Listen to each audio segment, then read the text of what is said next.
Welcome to the ZenRUN Podcast. I am so glad you're here. Each week we dive into the real, raw and often unexpected journeys of everyday runners. Because every runner has a story and every story has the power to inspire. If you've got a running story of your own, whether you're just lacing up for the first time or you're deep into your ultra journey, I'd love to hear it. Sharing your experience might be just the thing that someone else needs to get out the door. And hey, if you're looking for a bit of motivation or just want to keep your running fun and stress-free, check out ZenRUN. It's a relaxed space with guided runs, simple training plans, and monthly challenges to help you stay consistent without the pressure. All right, let's jump into this week's story. It's a good one.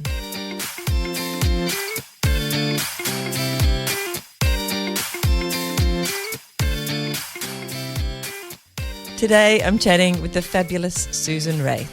And honestly, this is one of those conversations that goes everywhere in the best possible way. Suzanne grew up on a farm in Ireland. She became a physio and worked in Uganda, and then she moved to Australia and built a multidisciplinary and allied health clinic in Cairns. She became a leadership coach, and somewhere in amongst all of that, she has managed to fit in marathons, triathlons, trail running, cycling across South America, and a self-supported run from Sydney to Newcastle.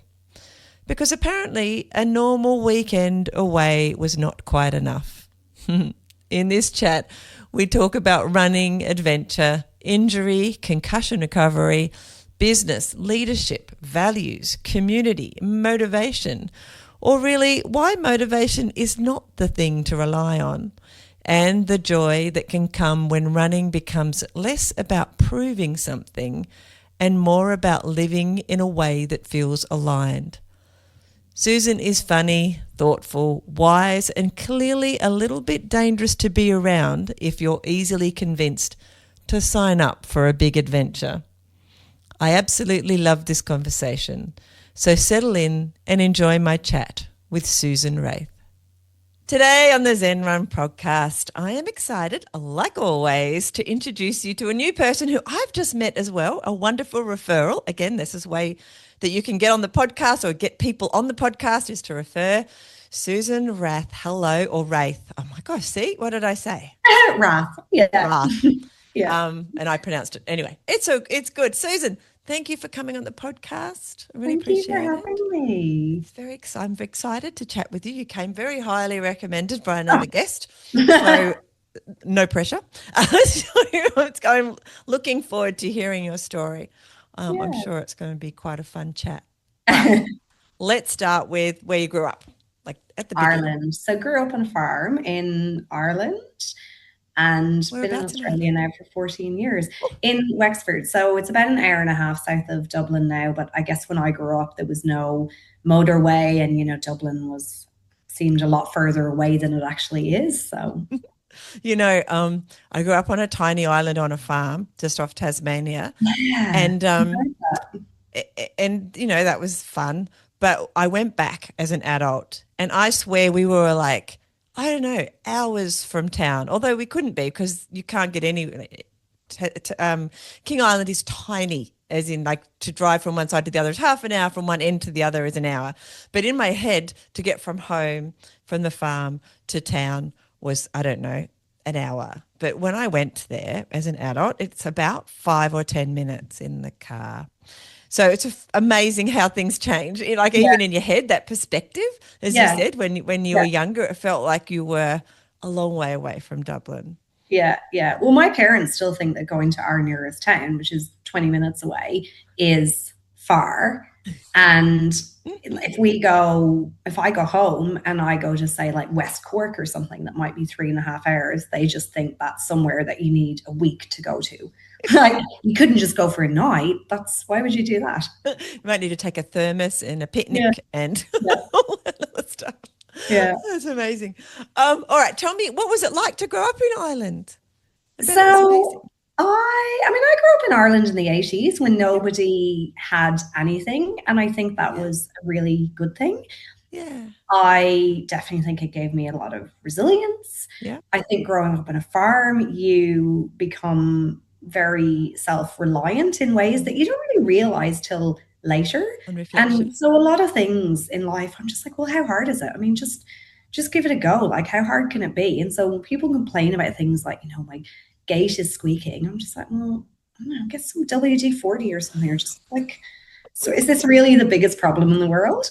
That's all right. So yeah, I had obviously a lot of freedom on the farm, was always running around, creating obstacle courses and imaginary worlds, and Oh, had wow. 3 younger brothers. I was always trying to sell them things and boss You're going to them say sell them. around. No. I could probably sell, maybe one or two. No. I'm the eldest of 4 growing up. Yeah. So I understand what it's like to be the older Yeah. ones. Yeah. The oldest daughter memes, they hit. They do. They totally do. What kind of farm was it that you were on? When we were kids, we had sheep and cattle, and now it's just dairy. Although, random fun fact, we do have a little bit of barley, and the barley has to get to a standard to meet the standard for Guinness. And so our barley last year is in the Guinness. So my husband messages my mom, and my husband's Australian, but he's like, I can't wait to go to Ireland and taste the Guinness next year. Because it's going to have our special barley. Yeah. Oh, that's so cool. Yeah. I love that. And it's very Irish, isn't it? Yeah. Oh, Guinness bit. What was sport like at school in Ireland? So I went to a really small school. So the total school was only 35 people. And there wasn't really so much of an emphasis on organized sport. Mm-hmm. And also, my parents aren't into sport. So they were always they're into watching things like rugby union and so on. So we'd watch Wimbledon, we watched the rugby union. But in terms of actually taking us to sport, I did a little bit of ballet when I was younger, but I didn't do a lot of sport until I went to high school. Okay. And then I did hockey, and it was all very team sport. So I went to a private school, I went to boarding school. So the girls played hockey and the boys played rugby. And there was running probably for about a month or 2 of the summer. And of course, there would be cross country, which was probably a 2K loop, but it just seemed like the longest thing ever. And then there was track. And I couldn't understand why I kept getting forced to do the cross country and the long distance stuff, because that was really long and boring. Yeah. So I was never really into running until I probably went to uni. I just more played different sports to keep fit, but I'm not really people are naturally brilliant at team sports. Their hand-eye coordination and stuff that is not me. And there's kind of a strategy, isn't there? Like in some team sports, or a lot of them, like being able to see ahead, like where the game's going to go. There's that element. I don't have that skill set. And I know, like, people that are really good at team sports, they can just naturally transfer to so many things, like so many different sports. But yeah, I wasn't really into it. And also, I think I'm not competitive in that way. So people would get really head up about it, oh my gosh, I can't believe he missed that ball, or she did this thing. And I'm like, nah. Like, if I'm happy with my performance, then, and I don't mean that in a really individualistic way, but I'm kind of like, well, I did my best. So, sure, everyone did their best. That's fine. That's right. It's like it's an interesting thing, isn't it? That kind of team sport mentality versus an individual sport. Yeah. And how that sort of fits in our mindset, and how it changes as we get older too, to a degree. It's interesting. Yeah. And now, here we're talking about running, and we will be. And running is often considered to be an individual sport, but the reality is, especially as I've got older, it's felt more like the more endurance stuff. It feels more and more like I'm doing a team sport. I mean, I love, like, obviously Rachel Entrecan, like we all love Rachel Entrecan right now, and Courtney DeWalter, but their whole attitudes are around it being a community and a collective thing. And the reason I run, one of the big reasons I run, is for the community. So it's interesting, isn't it? We'll get into that shortly. But before we do, tell me a bit about what you did when you did leave school. Like you said, you went to uni. What did you study? Went to study physio. Interestingly enough, did not study physio because I wanted to work with athletes. Actually, working in private practice or with athletes or outpatient in a hospital was my idea of hell. So which is very amusing for anyone that knows me now. I went to physio. My dad had a cousin whose child had cerebral palsy, and I went to some of his physio sessions with him while I lived in Dublin. I was doing a summer working in Dublin, and I went, oh, this is so nice. It's so diverse, the things you can do and how you can be really creative. And I think the thing with physio is it's kind of an art and a science. I think a lot of allied health is. So you can't just see people as a prescription, right? You've got to work on the art of the person. So yeah, did physio, went to work in the hospital system, as you know, we all sort of were advised to do straight out of uni then, and did the rotations and liked it, but the job market was really unstable. And then I got a permanent job after about a year and a half, and really felt like I was being pigeonholed, and started looking at masters and things, and decided to go do a sports medicine master's. Oh, why did you just okay, first I want to go back to uni a little bit, because one thing about when people are at university, having I've got some children who've, been in and out of university and have done it myself, but it was a very long time ago. And the pressure of being at uni is different, I think, if you also do some kind of sport. And then I get fascinated by people who do some sort of study at uni that relates to the body, like physio or any other type of study like that, on the sciences, where that actually being more active, you're studying it, is actually healthy for you. So there's that kind of combination where I think your studies have shown that if you're more active when you're trying to use your brain more and study and all that kind of stuff and all the pressure that's involved there, it's actually better for you. Did you apply any of that, all that wonderful knowledge you were learning? Did you do much sport, basically, is what I'm asking, while you were at uni? I did do an out of a few different sports again. So I went back to playing hockey for the social thing. Yep. I played girls rugby for a bit, which if you meet me, I'm like 5'2" and tiny. So I was a good winger. But actually what happened, in the first year of uni, our team did really well. And then we won the league, and so we went up a division, and then I think I played for about maybe one more game, because we went into this division, we were just getting creamed, and I was designed to run up and down along the wings with the ball. I was not designed to be creamed by girls that were like twice my size. But it was more for the social and the team thing. And did a little bit of running, so I did run with the athletics club, but not super competitively, more just for something to do. And I had a pretty decent commute to and from, so generally walked to and from uni.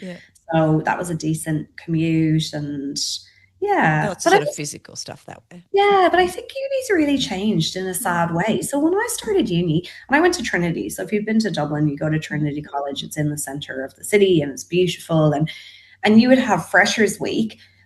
There was just like rows of tables all in the front square of all the different clubs. And you just had access to these things that were maybe like 20 euros a year to join. If you wanted to do photography, you had a dark room, and you had all these things, and, any sport, anything you wanted to do. So we did ultimate frisbee for a bit. We just kind of dipped in and out of all these things which is pretty, I think they have some of it, but I don't think, as you said, it's quite as prolific. So many people are online, or they're living at home, or they're not. When we were in uni, we were in uni and living with other students, and and we had a pretty intensive degree hours wise. So our hours were around like 20-25 hours a week. Then when you're on placement, it was full time. So it wasn't really a dip in for 4 hours type of degree.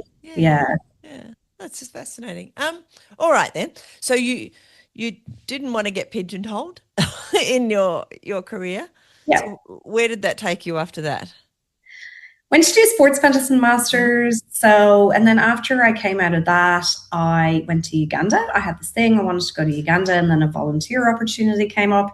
So I worked in a hospital in Uganda that had a charity wing to it. So part of my role was working in this charity wing, which we had these horrendous cases of abuse and different people that came in, and And then part of my role was actually teaching and assisting our Ugandan physio colleagues, because I guess a lot of countries, they still have that very rote learning. And so they don't have that skill set of clinical reasoning. Like it's very, 1 times 1 is 1 times like, and so critical thinking is so they'd be like, right, okay, this patient's got back pain, how do I treat them? I'm going, well, you need to test and you need to work out what the structures are. And then I also, outside of my work thing, took a role on the board of the Women in Sports Commission of the Ugandan Olympic Committee. So so I was running focus groups with female athletes and trying to get them better sports medicine needs and advocate for the funding to be used in a better way to assist them, rather than, sending the coach's wife to the Commonwealth Games. I get it. Oh, yeah. I'm just reversing a tiny bit. What makes a farm girl physio from Ireland want to go to Uganda? Like, what did you see that, like, can you remember, or is it just? I can remember exactly. So I think it's still there, but again, one of these things that used to be so great in the Ivy Gardens in Dublin, these beautiful gardens that a lot of people don't know about. They're really close to Stephen's Green, but they're kind of hidden away behind these buildings. And there's a little waterfall and they're just beautiful. They used to have a day called Africa Day, and all of the countries would have these stands, I guess, where they'd show off their cultural things and dancing and all the rest of it. And I remember going past the Uganda one going, I really want to go to Uganda. I don't know what it was exactly. I know I wanted to see the mountain gorillas.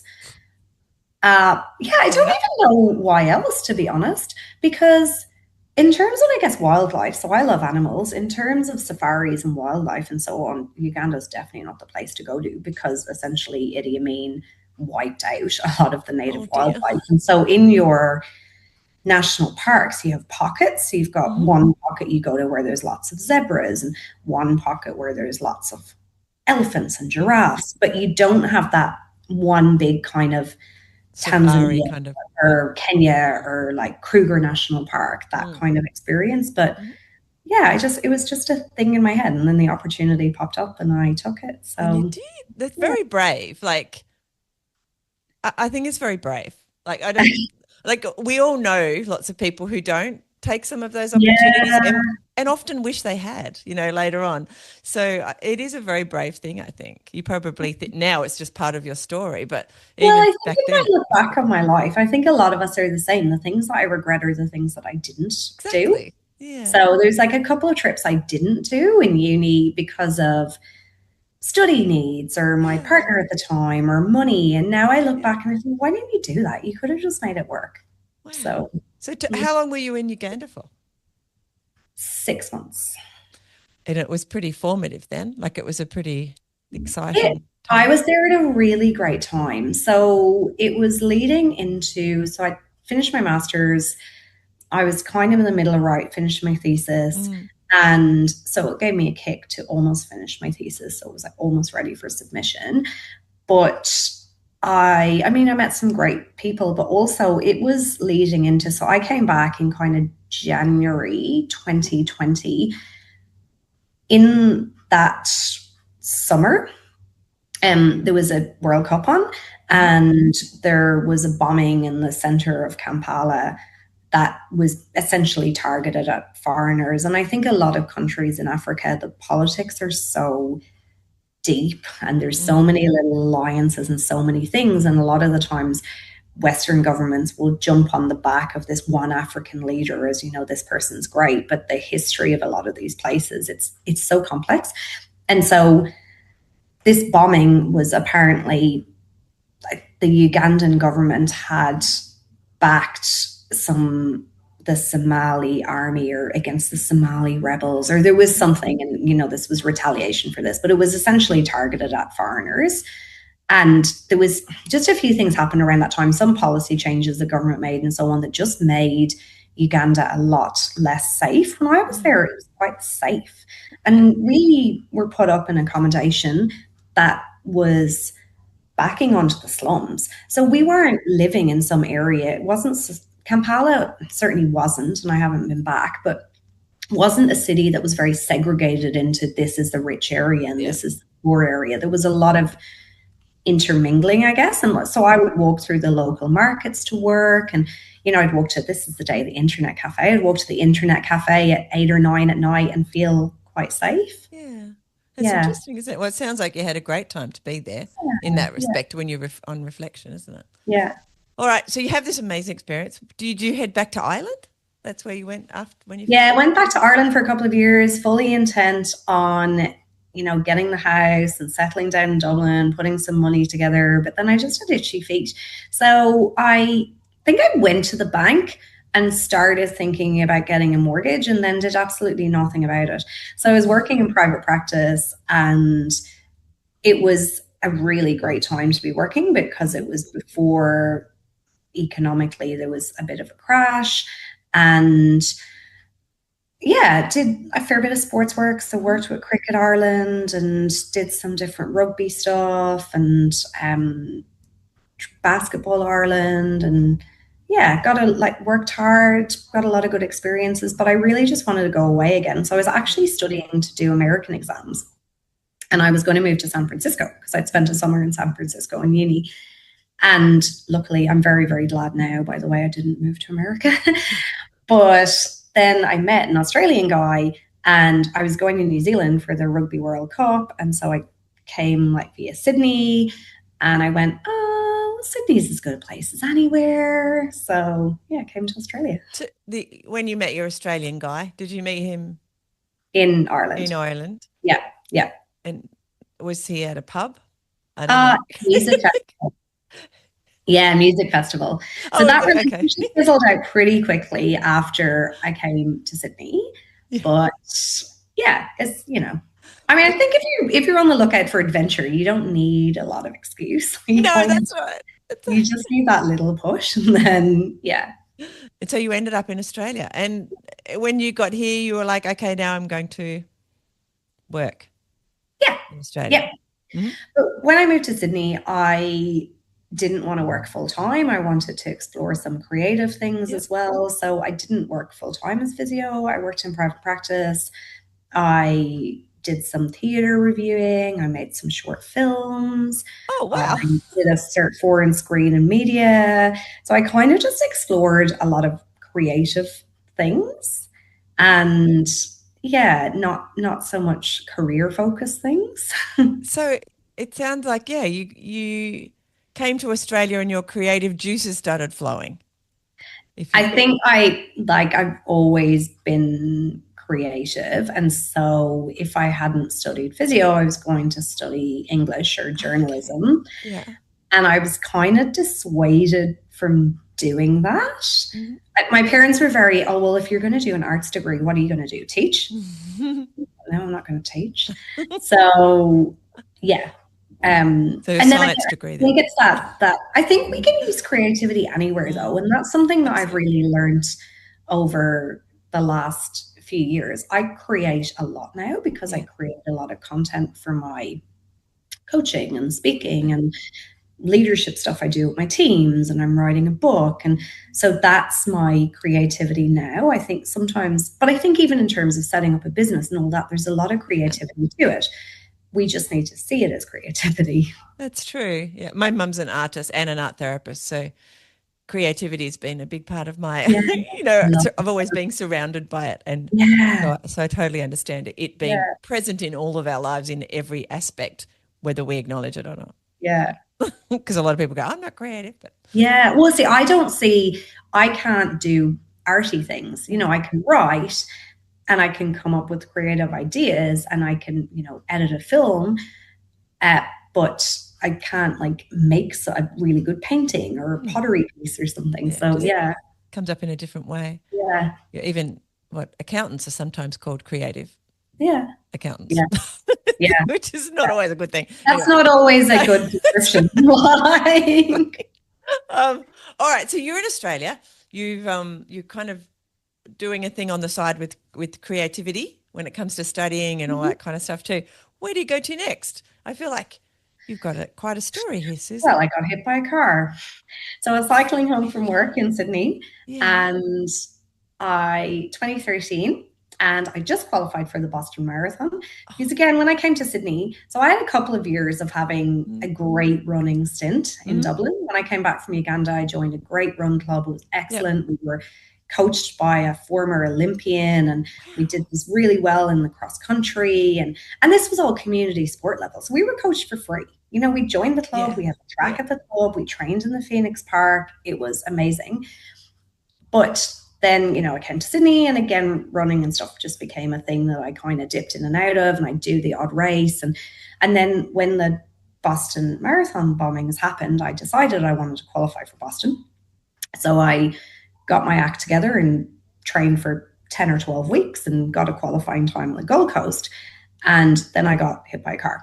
So I went from working 3 jobs to 1. Well, I had 9 weeks off work. I had a broken jaw. And of course, being physio, I was like, well, fractures heal, you know, fractures will heal and she'll be right. But I basically woke up from the first surgery and I was losing my mind, for want of a better word. So climbing the walls with anxiety, couldn't sleep, constant pain, so constant headache that lasted for a good 18 months, just no concentration, completely noise sensitive, light sensitive, like all the signs of a post-concussion, you know, syndrome / kind of mild traumatic brain injury. Oh, wow. That I just thought it was going to go away because everybody was just fixated on my jaw and healing the fractures. Yeah, just and so time would go by and it didn't go away. And I had to give up private practice work, which obviously by now was my area. Yeah. And because I couldn't do patient, I couldn't focus. You have to be very quick in private practice. You've got to see the patterns. You've got to, you know, come up with the diagnosis and all the rest of it. And I just was floundering. So yeah, quit 2 of my jobs, was working 3.5 days a week. It's a really boring rehab job.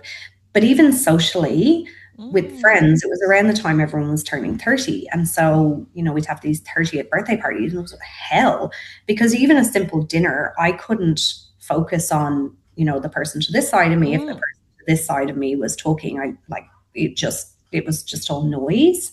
So yeah, that was not a great time. Did it just did they diagnose? How did it? No, I diagnosed myself after 6 months when I was climbing the wall. You didn't even have AI to help you there, Susan? It didn't exist. And this is before. So this is bearing in mind, I had done a sports medicine master's, but all we did on concussion, and this is physios and doctors, and this shows how the concussion landscape has really changed over. So I graduated from my master's in 2010. So 16 years. The concussion landscape has gone from all we learned was how you do a sideline concussion assessment. And of course, I worked with rugby union, so I've done a few of these. And you've got the players and you asked the questions, the Maddox questions. And so you'd say to the player, who are we playing today? Or who did we play last week? And they'd sort of be looking around trying to see the jersey. And then one of the questions is, what's the score? Like most of the time, rugby union players don't know the score if they are cognitively okay.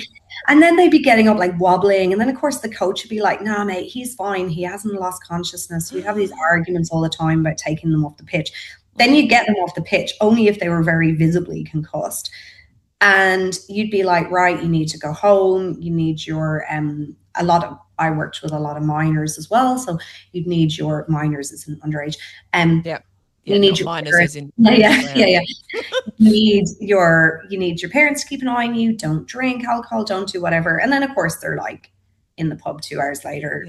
But that's all we did for concussion. And so post-concussion as a thing was only actually really starting to be recognized as a thing around that time. And actually, even still, it's still something that neurologists don't believe in. Some, not all. Yeah.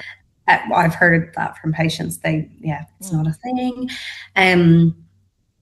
So I kind of, I think at the time I was Watson headache trained. And so I had a bit of a inkling on that side of things and that management. And obviously I knew I needed treatment for my jaw, and I knew I needed to see a psychologist because it was like had gone from 0 to 10 on the anxiety scale. And but I kind of put together this team of people around me, myself, and through advocating to my GP and so on that I need this or I need this. But a lot of it was me going, well, I can't open my mouth, so I need a jaw physio, or like I've got this constant headache, I need someone who's Watson trained. And I don't know what spurred me to think that it was probably a post-concussion, but I'm 6 months later saying to my GP, I think this is what's happened. I think I have these like residual head injury symptoms. And she basically said, well, you probably do, but because there's no baseline on what you were like before or at the accident, there's nothing really we can test now, which is kind of true, but also kind of dismissive and not like who's going to have that? Like, I think we'll just go get a baseline in case I get some kind of head injury in the future. As a contact athlete, you probably should. And we run a concussion clinic here in Cairns. But funnily enough, I was just talking to someone about this about an hour ago. They don't do it. So if I was a parent, which I am not, and so I therefore try not to put my opinions onto parents very much. But if I had kids doing a contact sport, I would have them all baseline tested. And you can do it through, you can actually do it for free online, or a variation of it for free. You can do a cognitive test, and the cognitive test is designed not to be thrown. So you can't fake it. You can't kind of go, oh, I'm just going to do a terrible one. And then in the off chance, if I get hit in 6 months' time, no one will stop me from playing because it will still be terrible. You actually can't do that because it's designed to pick up on weird patterns. And, interesting. Yeah. That's fascinating. Yes, but most people do not have that. So, yeah. So what was how did you progress through your concussion issues? Slowly. So I think a combination of with physio, with psychology, and with time, I kind of got better piece by piece. Yeah. So I did run in Boston. So that at that point was 6 months after the accident, but it was hell. It was just horrible. I really suffered. I'd done like a decent amount. I'd done enough long training runs to get me through it, but I just died in the last 10Ks. I know everyone dies in the last 10Ks, but it just kind of felt different. And I got really disheartened with it. And then I kind of stopped running. And I was focused on my recovery, but then also because I had been hit by a car, I was going through a CTP claim with the insurers, which is another horrendous thing. So all I wanted was to have my wages reimbursed because I'd had over 2 months off work and whatever. And going through that whole claim process is a whole thing that nobody's prepared for. Another trauma. I thought I was prepared for it as a physio because I worked with people that had gone through it. But when you see it on the other side, it's a bit dehumanizing probably to navigate. So I kind of was going to appointment after appointment after appointment going, why am I going to this thing, like answering the same questions? And even to 18 months, close to 2 years actually after the accident, I kind of recovered to the point of thinking about going back to private practice, but not feeling like I could go into Sydney private practice because practices there are open till say 7:30, 8 o'clock. So I used to work in Mossman, and on a Thursday I would teach Pilates till 8, I guess. I wouldn't get home till 9 o'clock. So I didn't want to do those really long back-to-back days. And so I started looking at places to go, but at the same time, I had gotten a puppy at that point. So much as I wanted to go around locuming, it just wasn't feasible to travel around. And I got a job in Katherine. This job in Katherine came up, and I'd be sole practitioner in a private practice. And I'm like, well, that's totally different. So so took myself to Katherine nearly 2 years later. So that's like 2015 or something? Yeah. Wow. And you haven't, so that was 11 years ago, and now you've been up there. No, I'm in Cairns. Sorry. No, not in Katherine. No, I spent about 18 months. My head just went hot place. Yeah. Because I'm in Tasmania, which is the rest of Australia, and then there's Tasmania. That's about how we categorize things. Yeah. So so you went to Katherine. So you went into Territory. Northern Territory. So that would be a bit different, I would think, from Sydney. Yeah, and it was really awesome. I mean, I knew it was never a forever place for me. I don't like fishing. I certainly don't like pig hunting. And it's a town of 10,000 people. So I knew it was a stepping stone to things, but there was a lot of incredible things about it. I mean, Northern Territory, sunrises, sunsets, stuff like Catherine Gorge, beautiful waterfalls. Although, to be fair, I do think Far North Queensland waterfalls are exceptionally better and also a lot more accessible without having to drive for hours on end. Yeah. But I also got an opportunity at that point towards kind of the end of when I was thinking about leaving Katherine, but I was thinking about moving to Cairns. I wanted to set up my practice, and I got the opportunity to do some work with Katherine West Health Board. So they have communities. Probably the furthest one is about an 8-hour drive from Katherine. Yeah, so they have 4 communities, I think, that they cover. So Timber Creek, which is halfway to Western Australia, is the most urban one. And then, there's 3 other communities that I would go to. So I set up a physio service for them, and then was going out there. Even when I moved to Cairns, I went out there till 2020 was my last trip. Every couple of months, and I had a couple of locums that did it as well. So you must have liked it. I've been to Katherine, so I can picture. It is. And people, I mean, particularly going to the communities and getting to go to places, meeting some of the elders and going, well, am I allowed to visit this like women's sacred place, or can I go to like that kind of stuff? We went to Wave Hill, so the station that the Wave Hill walk-off was from. So there's so much freedom out there. So I remember taking a student out there one time for a week, and one afternoon, one of the patients, I don't know why we decided to do this, but we just took her out to Wave Hill, which is where she was born. And she was showing us like the tree she was born under and where all the bits and pieces had been. It was so incredible. Oh, wow. And I'm like, well, this is physio. She's like getting in and out of that car. She's walking around. She's like, as opposed to going, let's just walk up and down the street. So, oh, that's awesome. I like that. Way better. Yeah. Isn't it? Like, doing it like that. I love that. Yeah. That's so good. All right. So you don't stay there forever, though. You said you ended up in Cairns. Yeah. And to set up your own practice in Cairns. That's what you were saying. So you went from the stupidest way to set up a business. Don't ever do this. So I have a real thing about integrity, which is not a bad thing, right? Like integrity is one of our values of the clinic too. And so I know a lot of people that go and work in practices and then they go and kind of like siphon off patients. I didn't even think that was a thing. Like that never crossed my mind. And so when I moved to Cairns, I obviously thought I knew how to run a practice because everyone thinks they can do it better than everyone else. So you actually set it up and then you realize how hard it is. But I moved to Cairns knowing nobody, rented a room, set up a physio practice, and then worked like a little demon for 2 or so years to build it up, and so my first couple of physios that I hired are still with me. My first 3 physios that I hired are still with me. Yeah. So, and it's been 9 years now. So how many physios do you have in your practice? I'd have to count. I think I've got about 9, maybe 9. I've got 2 osteopaths, 4 OTs, 1 massage therapist, and maybe 9 physios. But wow. So it's turned into a bit of a big deal by the sound of it. Yeah, so we had 2 clinics. At one point we had psychology. We had a physio who was dual qualified as a naturopath who was amazing. She's unfortunately retired, but she was with me for 5 years. Wow. We tried allied health assistants. We had an exercise physiologist for a bit who was great and, really great as part of the team. She took another job. They moved away.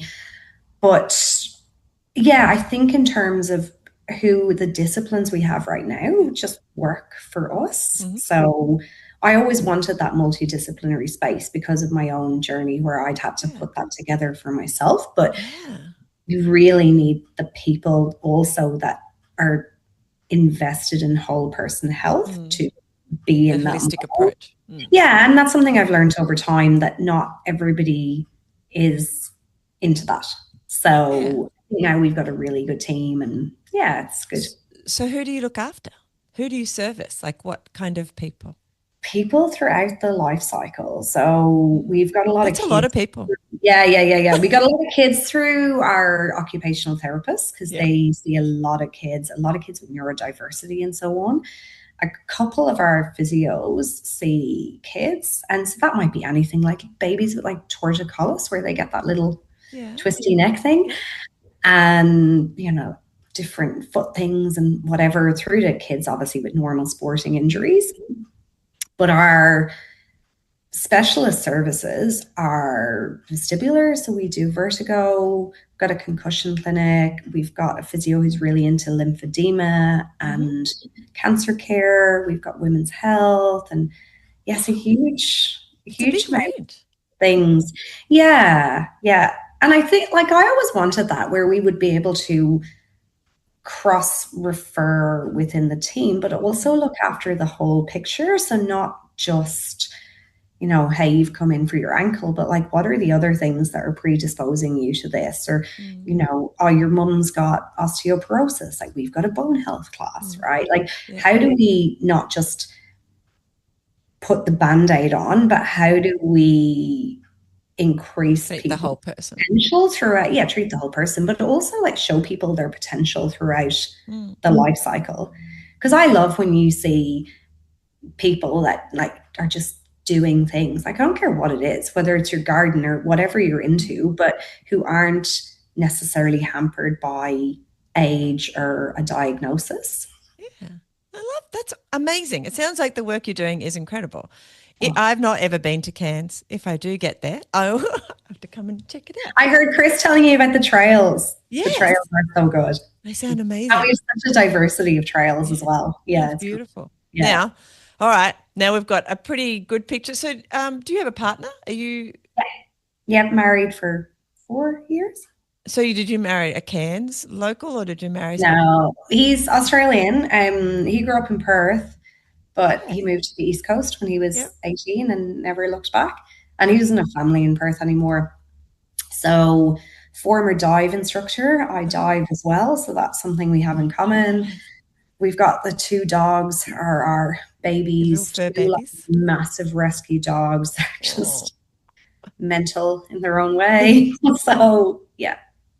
That sounds wonderful. Did you meet in, so you must have, well, you not must have, but did you meet in Cairns? Yeah. At the time he was living in Port Douglas. So he's a teacher. Okay. Yeah. So he was teaching at a little school north of Port Douglas, and then he moved down to Cairns, and actually all through 2020 he was still commuting up past Port Douglas, which is a bit of a drive. It is. But yeah. I can tell by the map. I haven't actually done that drive. Yeah, it's a beautiful drive, but not if you have to do it twice a day. No, that sounds horrible. Yeah. Then I suppose COVID would have come along and put a stop to some of that initially. Yeah. But we love Tasmania as well. We love it. Like, we love mountain bike. Not enough, because I can't get mountain biking enough into all the other things that I want to do. But we've been to Derby, and Derby's amazing. Yeah. I probably said on the podcast before, we used to do it. Run workshops to teach business how to get and grow online, and the government would pay us. And Derby was one of the places they ran the NBN to start with, but it didn't have mountain bikings at that time. It was this is before mountain biking for Derby. It was just like an old mining town with a little bit. Well, when we all should have bought houses there, essentially. Exactly. When we ran the workshops, it was almost like that was. It was sad. Like nobody, it was very depressed. And then we went away and came back 18 months later, and Derby mountain biking had just taken off. We didn't even, you could get a what do we say? A turmeric chai latte in Derby. And that was like, what? I can't wait to go back. It's like somewhere that we would just go back and back to. I know people that go there every year. Yeah. So we still are blown away when we drive through some, 10 years later. It was just like, this is amazing. Anyway, I want to find out more about your running now. So Yeah. we go back a little. Why did you start running after Uganda? I picked that up when you were saying that earlier. So you said you went back to Ireland. I started in uni, but in uni it was more just to keep fit and for something to do. And it kind of supports other things too a little bit. Yeah. And when I was doing my master's, after uni, that's when I got really into it because I moved to Waterford. I got a job in the hospital there. I didn't know anyone. Obviously, when you work in a hospital, you kind of have a ready-made group of people. So there's always social things. There's lots of young physios. But I started running in the Winter League, which was a 4-mile timed handicapped race every Thursday, freezing. My gosh, I still remember those Winter League nights. But started doing that and met a couple and then another friend of ours who I am still friends with. And we just all were really into running then. That's before they had kids. And so we had weeks where we just would do 3 races and we remember driving on a Wednesday evening, an hour and a half to some random 5-mile race in Tipperary. I have no idea why. We just would sign up and do all these races. And it was, I don't know, something to do. We did the Dublin Marathon together. And so it kind of was always the fitness and the social connection. So I did do the Kampala Marathon in Uganda though, by the way, but that was terrible. They gave you little bags of glucose as your nutrition. And so you looked like you'd just been snorting cocaine. And the course was crazy. And they packed up all the water. I think there was probably only about 10 people that did the full marathon. They packed up all the water at one of the aid stations by the time I came through. I can't even remember what time I did. It was terrible. And it was a very interesting experience. But when I came back, that's when I kind of got more into it than before. So I joined Denore Harriers, a running club, and we did pretty well and got my marathon PB in London. And what was your marathon PB? 3:19. Wow, that's awesome. Oh. And in those big ones, I often think a reasonable marathon is people for the first. Exactly. It's not like you just went out and run a straight marathon because I overtook people easily. It's crazy. For at least 4 miles. So I'm still thinking of amazing. Yeah, it's incredible. Awesome.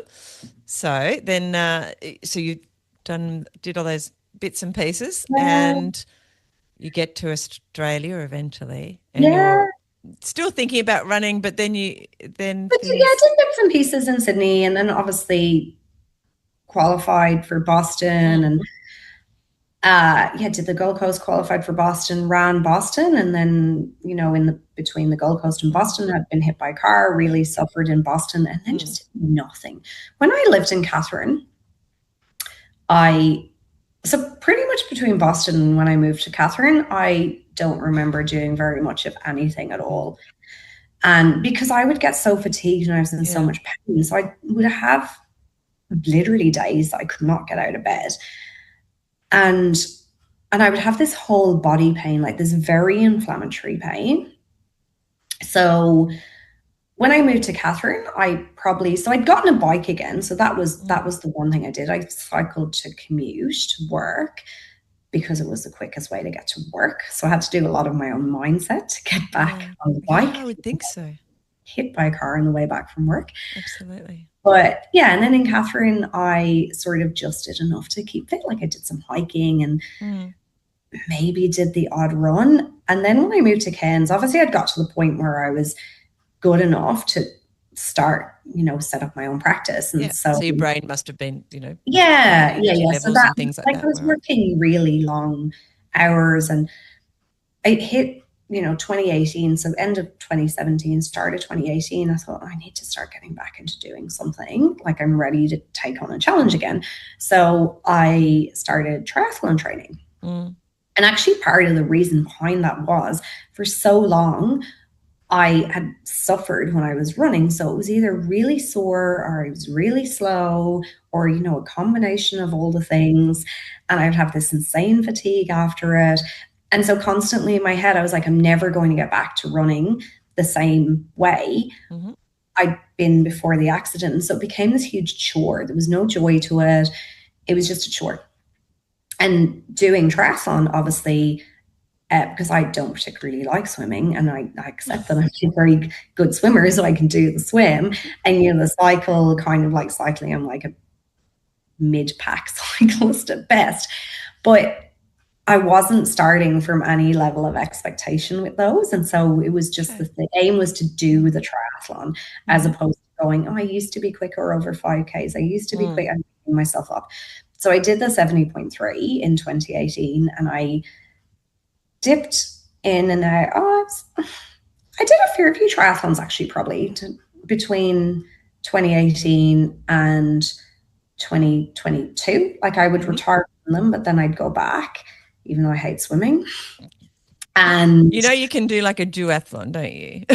Where you just ride and run without the swimming. There's not that many triathlons in Cairns. So I was on the committee of the Cairns Crocs, which is our local triathlon committee, for a couple of years. So that was my time of giving back to that. We would only have maybe like 4 events a year.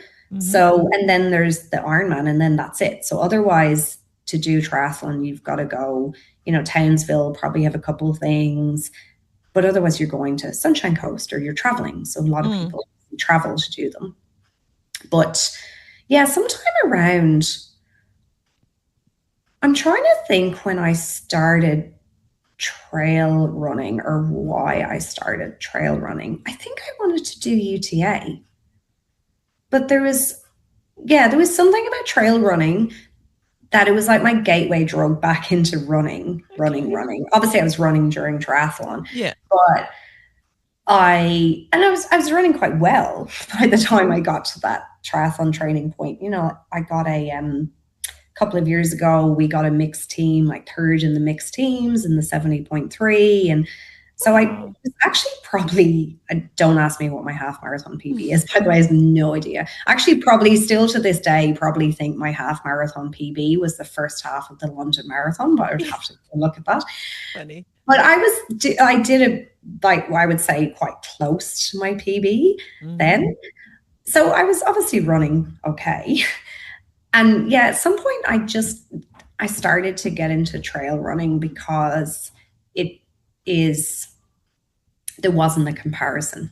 So obviously, because you can't compare one trail to the other, and you might have a good day, you might have, it's not about you're not like, I didn't do a 5-minute K pace on the trail. Distance, the speed has little. In fact, sometimes the distance doesn't have much to do with it either. Like it's like time, get out there and hit the trail for a time. Yeah. You do 5 hours and you're like, it's not about how fast that time. Within that time. Yeah. So I kind of started to dip in more in and out of trail running. And at that point, it might be 3 years ago now, I changed from kind of triathlon coaching to like run coaching with more of a trail run focus. And I guess made friends who trail run. And so did you make some friends? Is that how, sometimes people get into trail because it becomes that a friend is doing a sort of a trail thing and then they talk them into it. Now I just have a group, there's 4 of us, and we just, it's like, where are you going? We're like sheep. Like, where are you going next? What race are we doing? How do we fit that one in? I was talking to a guy, I did Margaret River a couple of weeks ago, the 80K. Yeah. And I was like running along, as you do, and I was talking to someone, and this guy, I'm like, so what have you got coming up? And he's like, nothing. I'll just do this, just do one thing a year and that's it. And I'm like, I don't understand. How do you not have like 5 things in the pipe? And then my friend sent me a meme last night where it went, I think things started to go off the rails when you started using an ultra to train for an ultra. I'm like, that seems legit. Makes sense. What are you saying? Off the rails? What rails? Who's putting these rails up? I've got a daughter like that, like a daughter now who's into these same kind of things that I am, and she keeps sending me things, but they tend to be like, go run the spine one or whatever in England, and go and do, some crazy one in America or something else in Europe. She's not just like go do that something in Tasmania or that something in Victoria where she lives. She wants to do these far-flung ones. It's like, anyway. Yeah. Yes. Need to remortgage the house, I think, to do some of the. Yeah. Susan, you get into trail and you're now quite into it. And not only that, but you're coaching people in trail running as well, you were just saying. No, I don't coach people in trail running. What do you do? I am a leadership coach. So in addition to owning my clinical business, so I speak and I'm a leadership coach. But my whole, I have a thing about tacked on coaching, right? And so I often get asked to speak in the mental health space and in the workplace. Well, I hate even the word workplace well-being. So I hope this is not offensive, or two words. It just gives me the ick, because to me, workplace well-being, it's these tacked on things, right? And it's Are You Okay Day. So let's get some cupcakes in a yoga class, as opposed to let's coach people on how to look after themselves and Forever, build not just for the day. habits and all the rest of it. So I studied health coaching, but then if you do health coaching, I think like the people who I want to work with are like the business owners and leaders with skin in the game. And I want to make that broader impact on a more broad scale. Because I think that through business ownership, you can really impact so many people. Like through my practice, I can look at the impacts we have, not just on the clients that we see, but what we can give back to the community, what we can donate to charity and all that kind of thing. So for a functioning society, we need to empower people to like look after themselves in the health space. But also that actually goes with leadership. So there's no point having leadership as a top-down level. And this is my thing, like leadership training is another thing, right? Like leadership coaching, and I am one, is a shallow conversation a lot of the time, because you get called in to help, like John can't communicate with Mary in the workplace, right? And you're doing your disc profiling, like, you're doing whatever, mediation. And everyone leaves and they don't do anything about it on Monday. They go to the thing, they're inspired, they do nothing about it on Monday.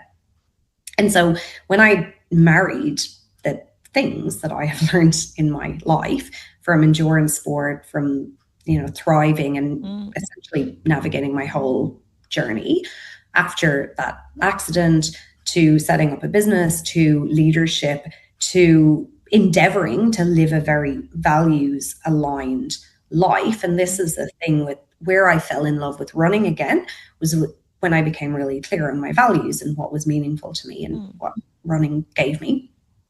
I came up with endurance leadership. And so the whole framework, Endures, which is the core framework of the model, is around the science and strategy of endurance sport, business, and leadership, so that you can be a sustainable high performer and achieve the summits that mean something to you on repeat. I feel like you practice what you preach.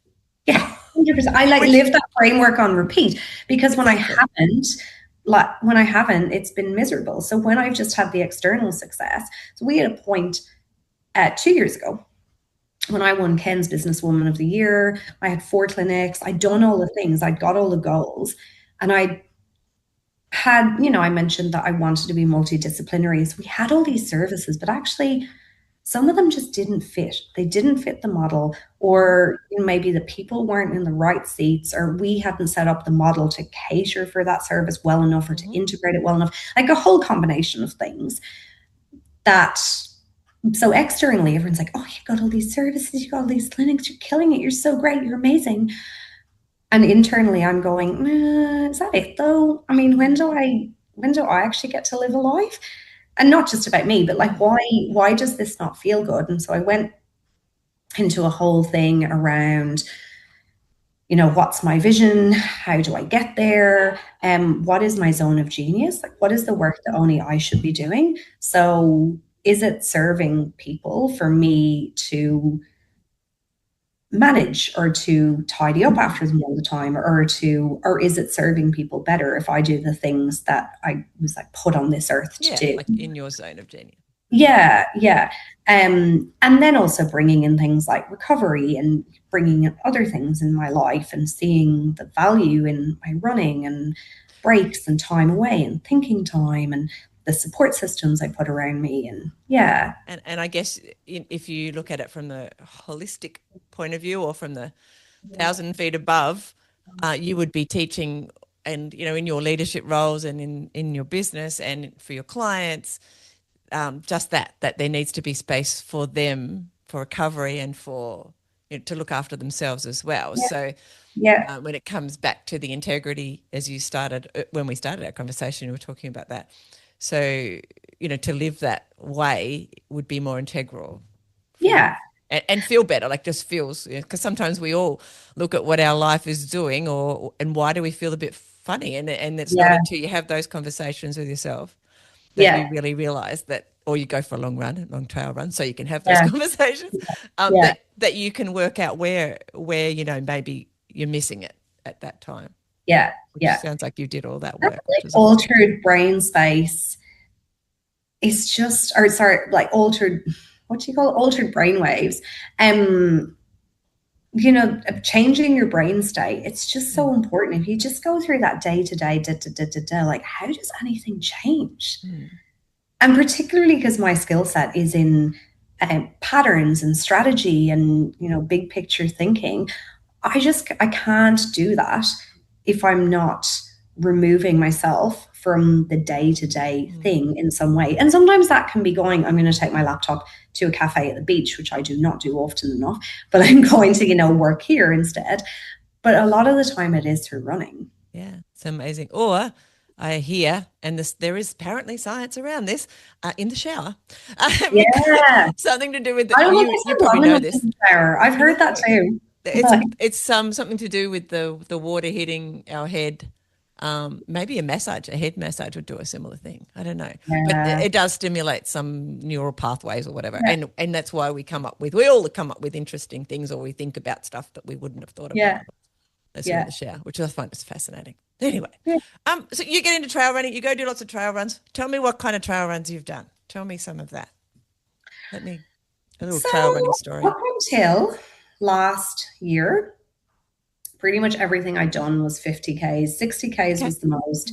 So I probably had I'm laughing about talking to somebody that only had one event in the year. But, a couple of years ago, I probably only had one or two events pre-planned. And now it just seems to be my entire identity. Yeah. But I've done ETA. I did Snowdonia a couple of years ago, the 50K there, which is actually 58Ks and is horrendous. That's the wonderful things about trails. They're never actually the number. That's horrific. They're always more. 3,800 meters elevation. Although I'm glad I did it when I did, because I don't know how much you follow. Obviously, Snowdonia is now a UTMB event, and people all got really annoyed about that. And one of the things that's happened, I guess, as it's gotten bigger, is they've apparently taken Snowdon out of a lot of the events. So how does that make it? Defeats the purpose. I guess Snowdonia is the whole region, right? But in the 58K, when I did it, you actually get 2 trips up Snowdon, and it's brutal. So the tagline for the event is beautiful beyond belief, savage beyond reason. It is the best tagline there ever was, because it's stunning. And we had the most beautiful day. It was 22 degrees, which is obviously boiling in Wales. So did that. That's probably the hardest. I'd actually still probably say that's one of the hardest races I've ever done. Did local stuff like Coranda to Port Douglas, and last year though, my whole thing just took off at the beginning of last year, and it all started 6 months before. My husband and my brother and I, obviously led by me, signed up to cycle across South America. So my brother and I had done an event with this group called Rat Race in the UK, who run these awesome events worldwide. And their tagline is kind of extraordinary events for ordinary people. So they're really well supported. But we had done a multi-sport race in Croatia, and it was stunning. And we kayaked and paddleboarded and cycled and ran. And so then we decided to sign up to cycle across South America. And so I put in a good 3 or 4 months of insane cycling, more cycling distance than I've ever done before. But at the same time, we'd also put in a recovery space in the clinic. So we've got hyperbaric oxygen therapy and ice baths and stuff. Oh, wow. And the hyperbaric therapy, I'm like, I reckon this has changed my life. So in terms of injury recovery and just not really like recovering from events. So I came back from South America. So 1,500 Ks, like went up and over the Andes at 3,800 meters above sea level. Would never do it again. But, you know, incredible parts of it. And I just kind of seemed to bounce onwards from there. So I came back pretty injured with a few like niggly things actually from South America. So I wasn't really running all that much. So I did Noosa, the 50K in Noosa, which is a pretty easy 50K with probably a grand total of about 150 Ks run that year so far. And then about 3 weeks later, I did the Cairns 50 up here, which is on road. Came third in that. Like a month later, I did Port Macquarie Ironman. What else did I do last year? And then for some reason, I just decided I wanted to do Surf Coast Century. So that was going to be my first 100K. So I went from thinking that 50Ks was more than enough for anyone to, okay, I'm going to go and do Surf Coast.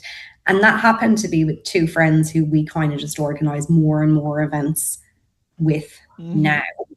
And it just seems to have all spiraled from there. Now I did Surf Coast, and then I decided that I got this thing in my head that I wanted to run from Sydney to Newcastle on trail, not as part of an organized event. I mean, I don't know if it's nice, but it's on the Great North Walk at Easter, and that my husband was going to support me and everything was going to be great, because why would you not do 270 Ks? Like, sounds like a great idea. But when I get something in my head, it's just in my head. I think I was researching fastest known times and all this kind of stuff.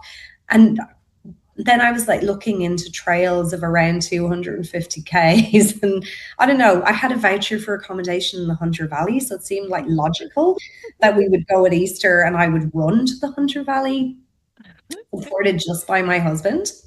And my coach doesn't really tell me I can't do things. That's what you want? Yeah, I've had coaches before, like, you can't do that. And what if this is your A race? And you like, sometimes my A race will tell you, like, you know, if I really want to give something a good crack, like, I'll tell you. If I want to not get injured, I'll tell you. But if I want to do stupid things, I'll also tell you. Also an adult. So it's kind of like, okay, let's just gauge how stupid this idea is. So I had come back from, my brother got married in Vietnam. So I came back from our holiday at Christmas, January time this year, and announced to Josh that could I run from Sydney to Newcastle, 270 Ks, and do Margaret River 5 weeks later. He's like, depends on your goals for Margaret River. And I said, well, I don't care. Like, I just wanted to do it. A lot of the time I just want to do things. Sometimes I want to give stuff a crack. Like, I'm doing Sydney Marathon this year. I'd like to be able to give it a decent crack, but you know what? If other things transpire between now and then, I'm not going to die. So yeah, I'm not that married to the outcome. Anyway, so yeah, Easter I went from Sydney to Newcastle in an obscene amount of time. As a personal talent, basically. Yeah. And so did you get the fastest known time or whatever they call it? No. I don't know what it is already. Oh, pretty. I can't remember her name right now, but you might know her name. But I guess, so first of all, I think the thing of, like, you know, the different terrains on a trail and whatnot, like there can be a trail with 8,000 meters elevation that's not very technical, and there can be one that's technical, and you know, obviously there's all kinds of things that you have to deal with from weather and different things. So one, I had never run any of the trail until February when I went. This is the best thing I did. I went to Sydney. I was going to Sydney anyway. I went 2 days earlier and I spent 2 days running on the Sydney parts of the trails. Yeah. So at least I knew then to lower my expectations. And I went, oh, that's why the FKT's that. Yeah. Pretty early on when I started looking at who had the FKT, I'm like, Oh, she's been to the Barclays. Yeah. Don't think I'm in that same league, actually. And I think that's the thing with trail running. You look at something and you go, I think the FKT is the equivalent of about, it's not much more than 5Ks an hour. And so, of course, in my head, I'm like, well, I mean, it's like cruisy to run 7Ks an hour. So if I'm running at 7Ks an hour, then like, still I've got time to sleep. And yeah, that seems like no. And also I think I knew I wasn't anywhere near that. So then it just became the personal challenge. Yeah. And so, so when I ran in February, it was beautiful in Sydney. And so I ran. Easter. Yeah, Easter was terrible. So February was beautiful. So in February, I ran one day from Cowan to Wondabyne, which involved then a ferry crossing at Brooklyn to Patonga, which I planned to do on the Easter event. So I was trying to work out all those water crossing logistics and giving myself a headache over that. And as it turns out, there's probably other logistics I should have worked out a bit more before Easter, but that's a whole other thing. So I did that one day, and that was about 42 Ks, but I was an hour waiting for the ferry in Brooklyn, just running up and down the streets in Brooklyn. But the terrain on that, I went, ooh, this is a bit rocky. And then the second day I did Lane Cove through to Barrera. But then when I did that at Easter, it was like an entirely different trail because it just had rained and rained for weeks. So there was waterfalls where there was never waterfalls. It was so much slippery rock. There was so many leeches. Oh. It was ridiculous. Yeah. And lots of other adventures. Did you enjoy it despite all of that? Yeah. I bet you loved it. I didn't think that I wasn't going to finish it until about 230 Ks. And so I was going to do it on my own. And this is, part of my logistical thing. I was going to do it on my own. And then I put in a few like trail running groups there if anyone wanted to join. But I think it's kind of event, I guess, like any long ultra like that you need people that are either in or not in. And it was starting to become a logistical nightmare where people were like, well, if you're not running at the night, or, if you tell me where you're going to be at this time, I'm like, I don't know where I'm going to be. How am I supposed to know? So my coach's wife, Salome, was, I think, kind of half voluntold by him at breakfast one day to come down. And so a few weeks beforehand, she booked her flights to Sydney. So she arrived and joined me from 50 Ks in till from 50 Ks in till about maybe 10 or so Ks from the end. So she ran, there's only a couple of segments she didn't run. So she ran 190 Ks with me. Amazing. And crewed, and and I would not have done it without her. So, that's incredible. That goes back to that community type stuff we were talking about before. Yeah. I love that. So do you have any more like little challengey ideas, earworms at the moment? Not to say that you won't. I came back from that 100% want to do Delirious because and I showed my husband. So when I spoke to Josh after the run, so on the Sydney to Newcastle run, the first night, and this is the thing about doing it on your own versus an organized event. The first night we turned around because of flash flooding at 2 a.m. because the trail was completely underwater at like a river underwater. Oh. And we did turn around. And at one point we genuinely were like, are we going to need to call the SES to get out of here? Gosh. And so we managed to get a slip road out and had to get like picked up by Ian. And then the next morning we went around where the flooding had been. The second night we got lost. The signage just went. So it took us an hour to do 1 kilometer because we were in this creek bed and we're on old trails. And it's like, the trail is there. And we're like, the trail's not there. There's just the sheer ascent there. So we're like up and down the sheer ascent. And then we had to, this is my logistical thing. There was a lot of spots that there was no phone coverage and there was a lot of spots there was no 2-wheel drive access. So the first, pretty much every day, actually, I probably only saw Ian 2 or 3 times. And so that was like the second night we wound up having to backtrack around about 10 Ks to get around to the campsite because we couldn't find the park path to the campsite again, 2 a.m. And the third night, we just were on the most horrific trail that was barely walkable, and it took us 5 hours to do 14K. Wow. And I just kept going, are we up the top yet? So I finished that, and Josh pretty much said, you know, in a lot of ways, an organized 200 miler would actually be easier. And so I can promise you it is. Yeah, when I showed my husband Delirious, he's like, what? 28 stations? It's right. It's he's like, look at this. There's like maps for crew. He's going, you're doing this. It's so much better. I mean, not that I have only done like self-supported 60. And the rest, I've done Delirious, which to me is a much, much better for many reasons. 200 at Delirious? Last year I completed Delirious 200, yep. And this year I only got 200 Ks into the full one, but I'll do it again next year and complete it. So I DNF this year at 200 Ks with my daughter. Beautiful down there. It is gorgeous. It's definitely very supportive. And no leeches. And no leeches. At least I didn't see any. There probably is, but I don't know where they are. Literally, the first and only question, like main question I had for Chris was, I was like, how much did your feet get wet? Because my feet were wet from 8 kilometers in. It was horrific. I distinctly remember the first 4Ks of day 2. It was not raining and I didn't have wet feet. And I came to a creek crossing and I'm like, oh.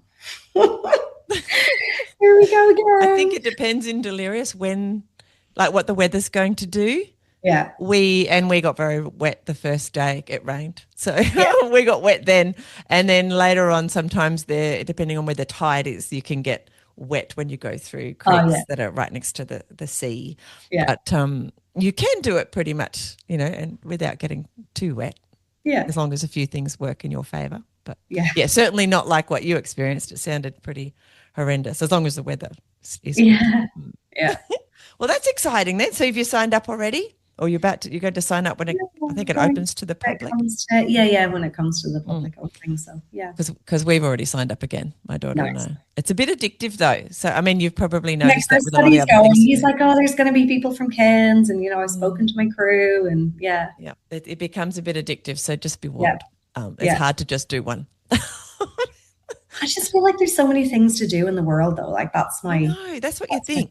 Yeah. But then it's the people. Yeah. As well, like we were saying before, the people at Delirious are pretty amazing. I mean, like they are in all the trail events. They were so nice too. Yeah. I think it's a trail thing. Yeah.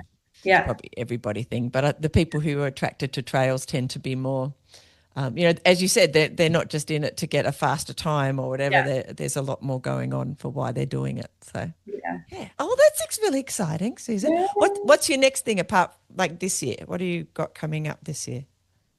I'm doing the bike leg in the 70.3 in a couple of weeks just because we put in a team thing. So it's probably good for me actually to have a little bit of a slow down from running. Mm-hmm. So trying to keep a bit of that CrossFit thing on. Yeah.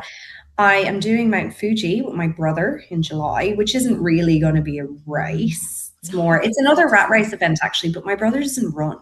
So, it's that whole balancing. Oh, he's not going to listen to the podcast. It's going to depend how much I want to stay with him and hike with him. He'll probably run the time. He's like, we're like that. We don't really well. Obviously, because, we've been on 3 like rat race trips together, but it depends how long. So when we went to Croatia, he injured his foot probably 10 or 15 Ks from the finish. And you think like having a sister who's a physio would be helpful. But literally I was just like, did you bring tape? I didn't bring tape. What? I'm going to have to tape you. Like, so now I'm never going anywhere without tape. It's just annoying. Or then the tape people give you, you're like, what is this? How am I supposed to use this? So I was like half looking after him, but half kind of scolding him. I'm like, the way you're riding, you need orthotics. What's going on with your knee there? Like, you are the older sister as well as the experienced physio. Run training. So anyway, we're going to Mount Fuji, which will be fun. And then I'm doing Lara Pinta in August and Sydney, and Ian and I are doing Everest Base Camp in October. So pretty packed year. Be sort of snowy then. I've got a friend who's up there now. I think she's doing the Everest Base Camp marathon. But it's taken her like 6 days to hike there or something, and she's exhausted. or longer. I can't. I think keep track. the whole like what? Everest base camp trek, you don't actually stay. I need to look at the itinerary again, but I think that we don't actually stay overnight at base camp. I think you go there and then you sort of, but it's 14 days. It's all through tea houses, but a lot of it is up above 4,000 meters, which will be good altitude. But it'll be a bit snowy. That's what I was thinking. Because now that they're doing the marathon there now, I guess there's less snow than there would be at the time when you'd be doing it in October or November, whenever you just very rainy in September because is it? Their wet season, I'm not sure what their wet season is, but we were told not to go in September, and we were told that the rain is going later and later each year, so that's why we're going in October. I have a friend that just did Everest, like summited Everest.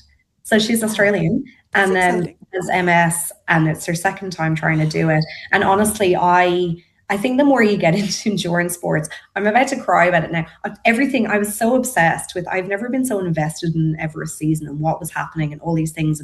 But then I would get these alerts on my Facebook from Everest Today. And so the mountain didn't open, or the route from base camp didn't open for quite like a few weeks this year because of an ice thing that hadn't come down.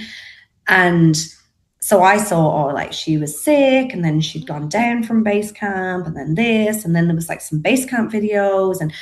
But then every couple of days you get the things going, this Sherpa's died, this climber's died, like 2 Indian climbers have died. So that's every year, I guess, people die. And then next minute, Jen's like, I summited. So, and I'm just, all of her posts, I'm like, it's just it means so much to them. Yeah. It was the one thing that I didn't like looking at in a photo the other day was the conga line up to I'm like, just what? That's worse than Sydney traffic.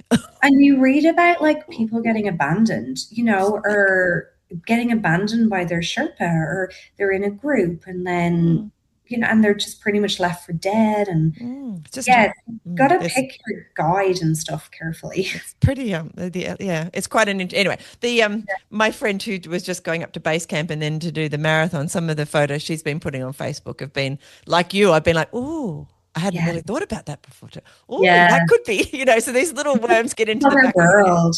Yeah. Just like, wow, that would be quite out of like otherworldly. Yeah. Get up there and run a marathon or whatever it is they do up there. I think they got to 70 as well. But anyway, we'll see one day. Yeah. All right, Susan, pretty amazing. I want to ask you a few questions that I ask most people when we get to this point where we kind of know a little bit about you from a non-running perspective and a little bit about you from your running perspective. When do you call yourself a runner? I think anyone's a runner. When you run, you're a runner. But it's like that Atomic Habits thing, right? It's like as soon as you put on your running shoes and you go for a run with your dog or whatever, you're a runner. I've asked some very credentialed, what I would think were very credentialed runners that question, and they said I don't call myself a runner. What do they call themselves? They don't. I don't see themselves as a runner, and so just they. It's not that they don't run; they just don't see. They don't title themselves or their identity. They don't attach runner to it, which is interesting. Well, I think it's good not to have something be. It's kind of what you want to be your identity, isn't it? It's like that question of what do you do? I hate that question. So, but I mean, I use it as well, right? But it kind of becomes like, to me, my identity is not tied up in my business. Whereas I think for a lot of people, their identity is tied up in their business. I think that I don't necessarily think my identity is tied up in running either, but I think my identity is in actualizing potential. Yep. So what's possible, and in the idea of adventures in whatever format adventures take. Yeah. Have you had injuries? Yeah. You're running? I think you mentioned that earlier. And when you can't run for a while, how does it affect you? So which is again, it's an identity question to a degree, because and I know that you've dealt with this a lot based on your story, but when your identity is tied around something like running, that can be taken away from us quite easily through no fault of our own, things can happen and we can't run for a while or even Yeah. forever, depending on what happens. How do you deal with that kind of stuff? You know, is it that our identities perhaps could be broadened? And that we could you know, that I'm the person who likes to be fit, or I'm somebody who likes to stay healthy, whatever that form has to be at that time in my life. Yeah, I don't that's know. one of the like imposter syndrome fighting things, to have that, like, I'm somebody who likes to stay healthy, or I'm somebody who likes to stay active. So I think, as opposed to like, I am this title. Yeah, exactly. I think that I deal with it a lot better than I used to. I think some part of that is because I have a variety of things that I like to do. So the last time I was really properly in, that's a lie. No, I finished Sydney to Newcastle. I love how this has gone out of my mind already. It was like 6 weeks ago. I finished Sydney to Newcastle and I was convinced that I had a stress fracture in my navicular, and I was a bit panicked about that because that's 6 months off. Yeah. And so, and everything pointed to was very like on that bone, but then my whole foot kept swelling and there was a whole pile of things. And so I was also flying to Brazil to speak at a conference on the Saturday after. So I finished the run on the Tuesday. I was flying to Brazil on the Saturday, which also is not how any normal person would tell you to recover. So on the Friday, I took myself for an MRI because I'm like, I'd gotten a moon boot, but I'm like, I can't keep walking around this sore even in the moon boot. And the MRI showed multiple tendon things, but a lot of them were, I'm not super panicked over that because they didn't, some of them correlated with my clinical symptoms, some of them didn't. And if you get an MRI, then you're always going to find something. Yeah. But luckily, it didn't show a stress fracture. So I was the thought of 6 months off running, but also I wonder if, I think some of it was because I had these events. So I want to get the Triple Crown in Larapinta. And so, and my friends are doing it. So I think it was more that. Yeah. Rather than to miss out. Just the running. But yeah, before that, the last time I was injured was when I came back from South America. And so I had that period of, you know, not doing very much before Noosa. And I was kind of okay with that because I just did a bit of cycling. I did some Pilates. I did, you know, I think ultimately it will be the events and the friend thing. And I think that I've had periods of time in the past where I've maybe been injured or sick for longer. And the things I've missed have been the squad or training with people. And I think that if I did have a longer term injury now, I would make a point of doing things like going to the squad breakfast, going to cheer things on, so that I would have that social thing and that ongoing connection rather than feeling like, oh, I can't run, so therefore I can't be part of it. How do you fit it all in? Like, even you, because, you know, you said you're on committees and you do this and you do that and all of these other things, and you run a business. How do you fit it all in? Planner. So a couple of things. I'm a master planner, but I don't plan my day to the nth degree. So people think so. I don't agree with this thing of like, you get up at 5 a.m. and you have a routine. You've done 27 things before 7 a.m. So I try to, my big things that require thinking, whether it is preparing a workshop, whether it's doing a strategy thing for work, whether it's doing a rebrand at the moment through the whole clinic, we're getting a new website and everything. So the thinking stuff, I try to have focused blocks of work time for that, where I will either do it from home or I lock myself, like I'm in one of the clinic rooms right now. So I'm in, close the door, and that's it. And that's phone away. It's my most energized time of work. It's not a million notifications, emails and things. But I'm always looking at things that shouldn't be mine to do, or that aren't very efficient, or that I'm, you know, am I spending all this time twiddling around on my emails when I could be getting someone to manage some of that stuff? Or like, what can I do with AI? Or yeah.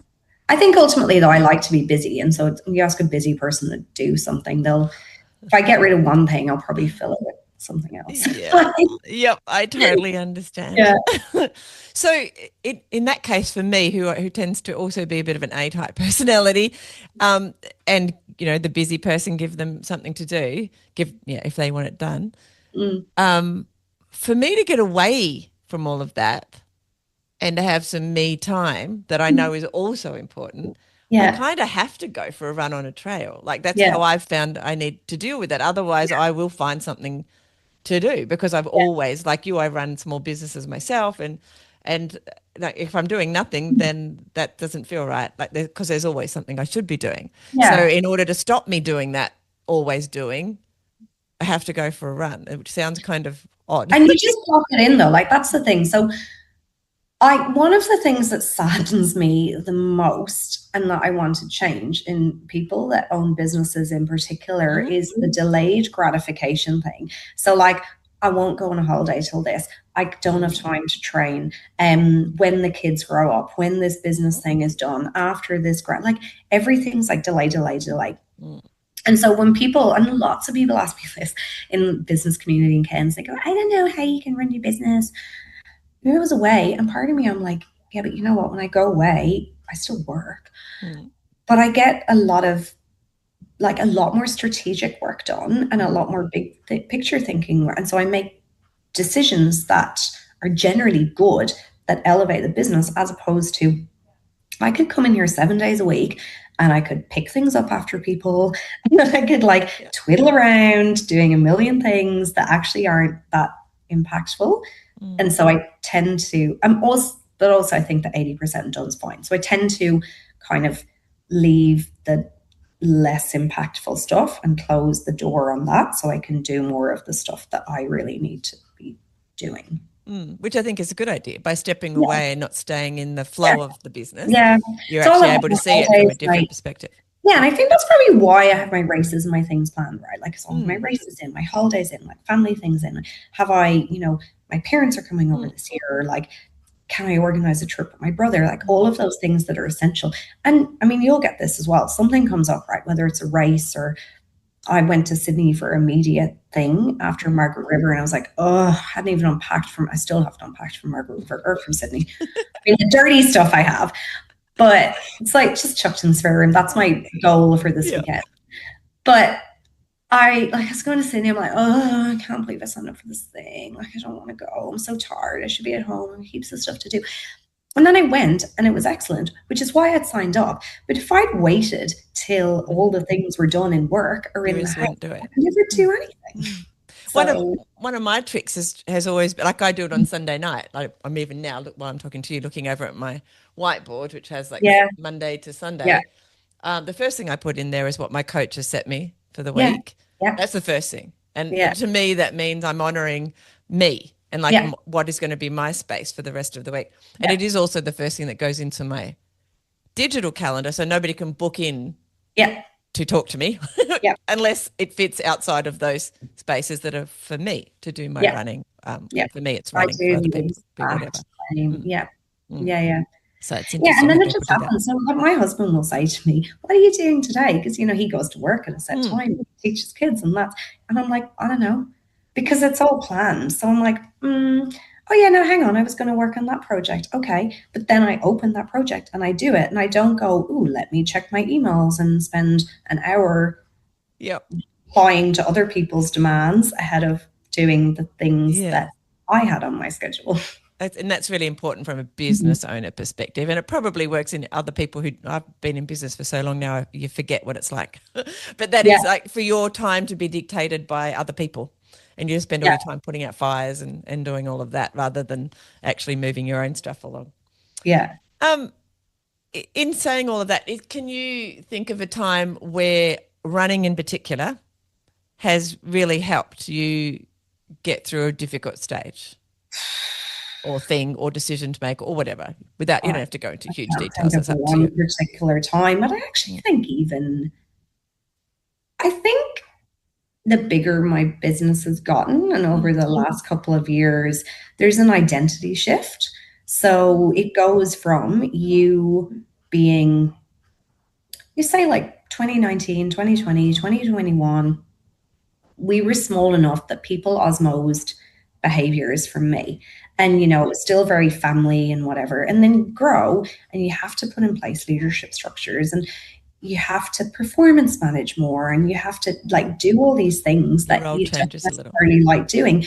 But then you you can go through these phases where you put trust in people, or because everything's gone well so far, then you just get somebody in and you think, yeah, they're just going to do it because everybody else has most of these behaviors, and it maybe doesn't work out for whatever reason. And yeah, you kind of find yourself, like, I'm 100% a recovering people pleaser.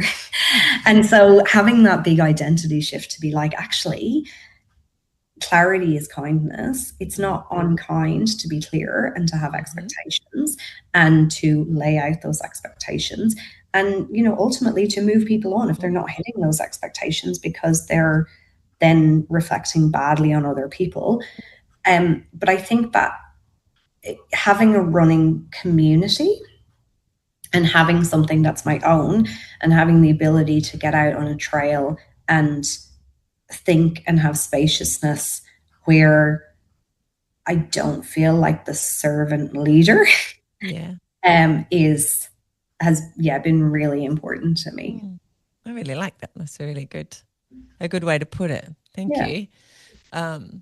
I was thinking about it, when you were talking about clarity, because I've been in a number of roles, like I've contracted, but it's not always very clear what the other person really wants. And it is not fun when you're at the other end of that, like trying to interpret somebody else. Yeah. I'm so big on, like, we actually in our clinic did a whole red, amber, green thing. Yeah. Because, you can't expect people to want to be like 100% all the time. Or some people just come into work because it's work, right? Or they've got other things going on in their lives or whatever. Like, not everyone wants to be like, I want to excel as a clinician. And that's okay. Like, it's fine to come into work and do a good enough job. But you can't do a good enough job and expect that you're going to get the same benefits as the person who's doing like an exceptional job, who's fully invested and who's like getting the results. Engaged. Put in a whole thing around, red things that are not congruent with our clinics are, you don't care. Obviously, you work with people.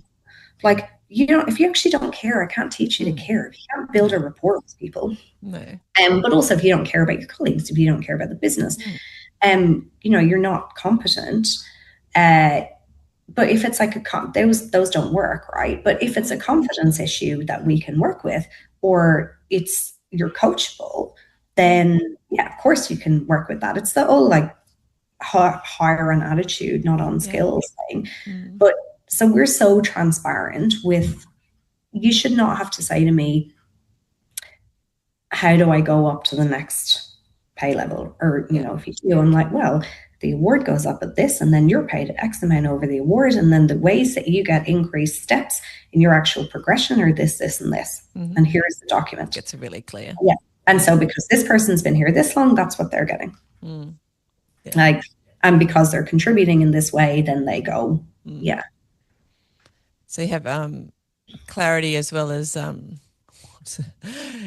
you're opaque. What's the word? Like, I've got a complete mind blank on, that, everybody knows the state of play. That is not the word that I'm looking for. Anyway, everybody knows what I mean, I'm sure. Back to running for a sec. If you had to, what would you say that running is giving your life that you maybe would not be getting if you hadn't, adopted running, and maybe adventure in your case as well, like, because you're an adventurer. What would you be missing out on if you hadn't adopted that kind of the resilience and the ability to know that we're capable of so much more than what we think. So sort of an empowerment. And I think particularly for women, so I'm taking on the president of an Rotary Club, and we're like a special interest club. Our whole thing is empowering women and girls. And even since, I kind of knew this anyway, but we had this night, the first night of doing Sydney to Newcastle, when we turned around because of the flash floods and whatever. And then Salome said to me, oh, we can do anything now. And that I'm like, we can do anything. But that, like, building up bit by bit by bit, I think like I said, I was never like, oh, I want to run 270 Ks. I was like, that's crazy. Who would want to do that? I mean, I also remember the time when I thought a marathon was insane. It was like 10 Ks is okay. And yeah, so that ability to increasingly do uncomfortable things. So is it, there's that limiting thing, that the fact that you realize the limits are only things that are set by yourself, or you allow others outside you to set limits, and that actually there isn't any limit. It's just the limits we put on ourselves. Not the limits are what we put on ourselves.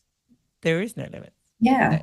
But also it's the values aligned thing, which I haven't learned through running, but the joy in my running has come about when I saw where it aligned with my values. So when it became about that internal thing as opposed to externally, you know, oh, I'm faster than this, so I'm doing this. Like when it became about that internal alignment, that's when the joy came about. So how old do you think you'll be when you stop running, or do you think you will never stop running? Oh my God, I hope I never stop running. I love those stories. There was somebody in the Margaret River page website, you know, when people put in their stories of why they're running. And there was a guy who I think was 72. And he was like, oh, last year I did the relay. And so this year I thought I'd just upgrade to the 80. Like, and he goes, I took up trail running 3 years ago. I'm like, yes, that is amazing. I love that. Incredible. Yeah. Yeah. Creates such belief that we can all do things like that. And actually, I don't even know if it's about running. Maybe I'll hit a point where I just get sick of running, and that's okay. But I hope I'm always doing something. It's that moving element. Yeah. I tend to be, this is a running podcast. It's about running. Personally, and I understand that it is literally just my bias, but I think everyone should run. And I know that's not a thing, but in my brain, we are all built to run. Oh, see, I have a thing where I believe that endurance athletes make the best employees. And I know, obviously, hashtag not all, but my TED Talk will literally be why you should hire endurance athletes. Because you have to become accountable, appreciative, and action taking. You can't be like, oh, well, I think I should get a promotion. I think I should get an Ironman medal. So no, you'd actually go and do the Ironman. Exactly. Anyway, it's fascinating, all the different ways that we come to running and why people stay and why people don't stay. I don't understand the ones who don't stay, but that's okay. I'm also okay with people having their own. I think they just don't meet the right group. Yeah, that's what it is. Yeah. Because and it's funny actually in the podcast how many people say I started running for X reason, lose weight, whatever, got a bucket list marathon or something, but I stayed running because of the people I met, which goes to your point. Yeah, it's the people that you're connecting with when you're running. So anyway, Susan, is there anything about running that we haven't touched on as we've been sharing your amazing meandering story that we've done, which has been quite inspirational, and you've got a lot of expertise as well, so thank you for sharing. Really have appreciated it. But is there anything about running that we haven't touched on that you would like to bring out? Oh my goodness, not off the top of my head, except you know, a physio fun fact, just to get rid of the myth that we are actually not going to get arthritis from running. So, I think my arthritis was a genetic thing. It's got nothing to do with the running. In fact, running makes it traumatic. Keep moving. It comes from traumatic injuries. So there's a whole body of research completely discounting that. But it's still kind of, even my husband every so often, he goes, am I going to be pushing you around in a wheelchair when you're in your 60s? I'm like, hopefully not for these reasons. Like, hopefully not at all, but it is, and it's the knee myth as well, isn't it? Like it's all related. Like the running a lot will cause you to have bad knees when you're older. Yeah. I don't actually believe that's a fact. People get bad knees anyway. Irrelevant of whether you're a runner or not. That's my understanding. But then I'm not a physio. Yeah. All right.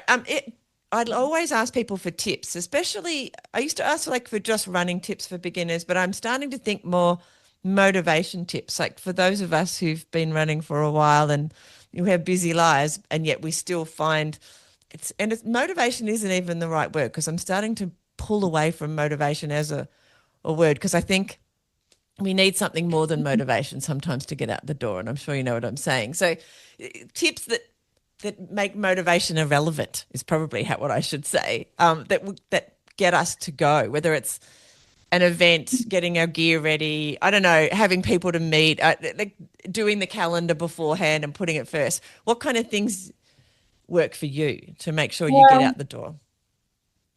I think there's the thing of you've got to minimize the friction. Yeah.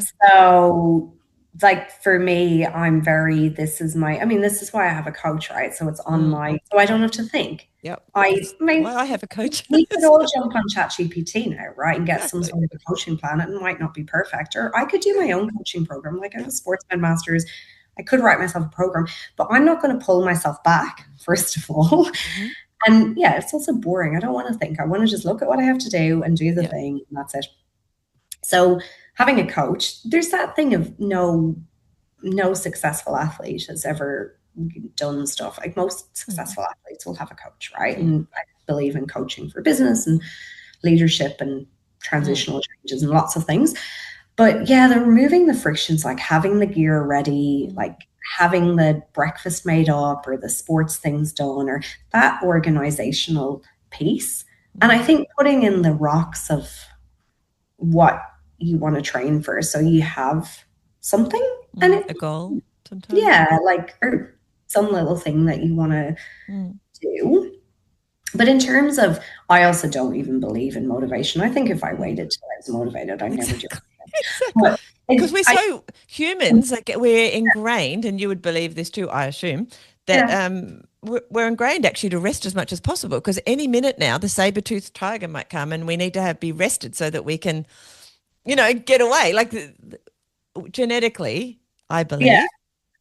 Well, also energy begets energy. So like it's like how if you go on holidays sometimes and you just marinate in bed or whatever, like, people like, oh, I just went for this holiday and I just lay on the beach all the time, whatever. And sometimes you need that. Like it's great to lie on the beach and read a book or whatever. I mean, personally, I definitely have an end point with that. We tend to go on holidays where we're scuba diving or running or doing because that's just who we are. Yeah. But like, you see people, and I see this with my parents, where they come to visit and they just spend so long like asleep. And then they get up and it's in Cairns, so it's hot. They're not hydrated. The day is gone. It's like 10 a.m. by the time you're ready to go anywhere, which is the middle of the night in Cairns. And so then you can't go for a walk, and it just throws your whole day. And whereas all the time I want to be like, yeah, but you're not going to always rest your way out of tiredness. Like if you're getting a consistent amount of sleep, you're eating okay, you're looking after your health, you actually need to move to get energy as well. Like it's the whole That's like catch-22 with running, isn't it? Like the running actually gives you energy.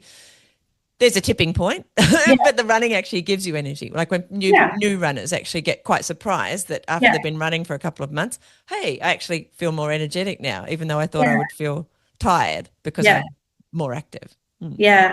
But I mean, a couple of the things, like from a falling in love with the journey thing, I have a couple of things that I'll write on my arm. And one of them is just what a privilege. Like what a privilege to be tired from doing something that so many people can't do. I mean, even when you see that 90-something% of the world can't even run 5Ks. That's right. And you're out doing things that, like, if you're like a middle of the pack runner or something, you're always like, oh, I don't know, like it's not like I'm winning. But the thing is, where are you sitting ahead of most of the population that just can't do this stuff, even fathom doing it? Like, it's such a privilege to be tired and such a privilege to do these things that so few people get to do, that is something I keep reminding myself of all the time. From the same perspective, but rather than from people who are on the couch, but from people who don't live who live in the third world, or they live in, other circumstances where, it is a privilege that we even have the time, energy or money to just go out and run for a hobby as opposed to for other reasons. Having to run to school. Exactly. So from that perspective as well, it is quite a privilege. I agree. We should be very grateful that we can do these things.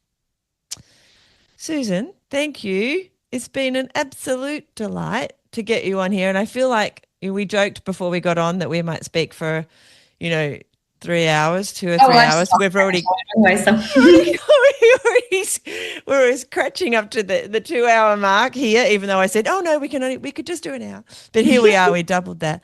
So and I feel like we could do another 2 hours. So before we do that, and we can run together in Delirious next year. That's what we'll do. I think that's amazing. And I'll bring my little mic along. We can have it.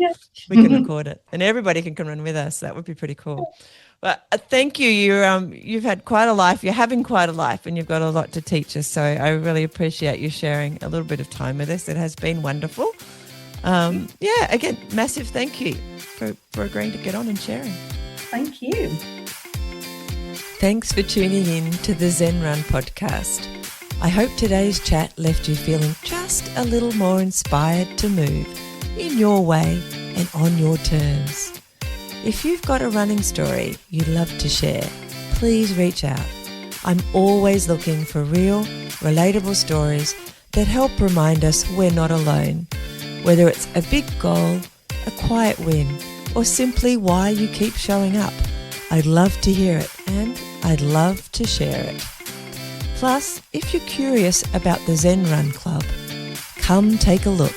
It's a low-key space with guided runs, simple training plans, and monthly challenges to help keep your running fun, motivating, and totally stress-free. Until next time, keep running, keep breathing, and keep showing up for yourself.